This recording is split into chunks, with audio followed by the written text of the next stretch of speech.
Bulldog. Ever since Skarloey and Rheneas had their 100th birthday, Peter Sam had been worried. He kept on saying that the real Duke never came. "Rubbish," said Duncan. "Of course he was real." "All the same," Peter Sam persisted, "he wasn't our Duke." "Our Duke," said Sir Handel, "is an engine." "You're as bad as he is. All engine dukes were scrapped. Ask Duck." "Duck doesn't know everything," Skarloey put in quietly. "Tell us about him, you two."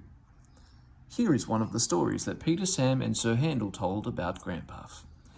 It happened when Sir Handel was new to the line. Now, have you remembered that in those days he was called Falcon and painted blue? You have? Now we can begin. The manager came to see him one day and said he was pleased with his work so far. "Now, Falcon," he went on, "you must learn the mountain road." "Yes, please, sir," said Falcon, excited. "So, tomorrow you shall go double-heading on it with Duke. He'll explain everything." Falcon didn't like this. He thought Duke was a fusspot and a regular old fuddy-duddy. Duke's train was one for holiday-makers. He called it the picnic. Falcon was ready when Duke arrived, and Duke drew forward beside him. "Listen," he said, "the mountain road is difficult. You take the train and I'll couple in front." "No," said Falcon, "I'll lead. How can I learn the road with you lumbering ahead, blocking the view?" "Suit yourself," said Duke shortly, "but never mind the view, attend to the track." "Look at the track," he puffed again on starting. "Never mind the view." Fuss-pot, puffed Falcon on starting. "Fuddy-duddy, fuddy-duddy, fuddy-duddy." They rattled through the first tunnel, looped round, recrossed the river, and entered the second, climbing all the time. Their speed grew slower and slower. Don't dawdle," urged Falcon. No hurry," puffed Duke stolidly. The tunnel was curved and pitch dark.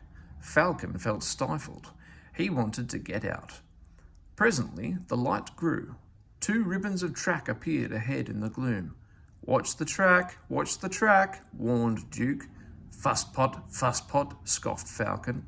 The tunnel mouth grew larger and larger till at last they burst into the sunshine.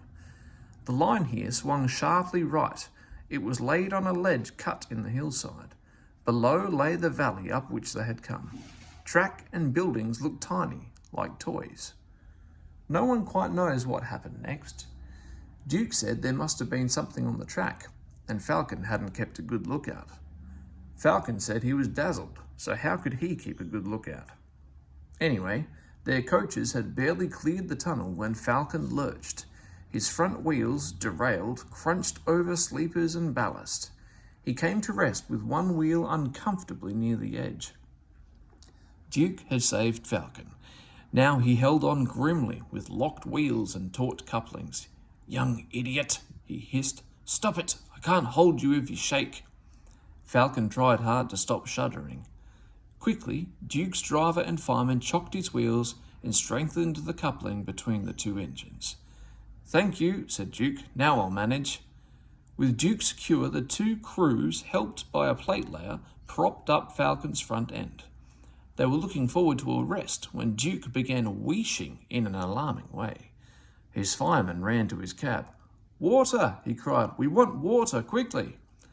The plate layer's cottage stood nearby.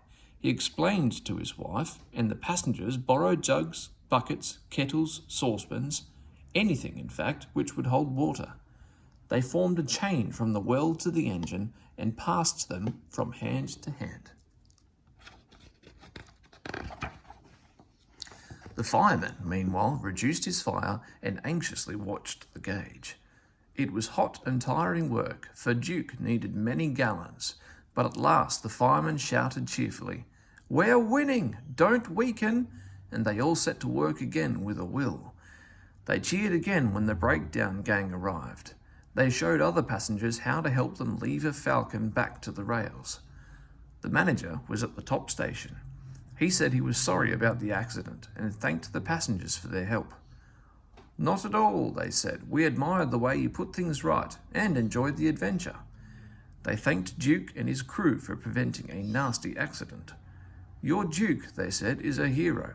He stood firm like a bulldog and just wouldn't let go. Falcon said thank you, too. I don't know why you bothered after I'd been so rude.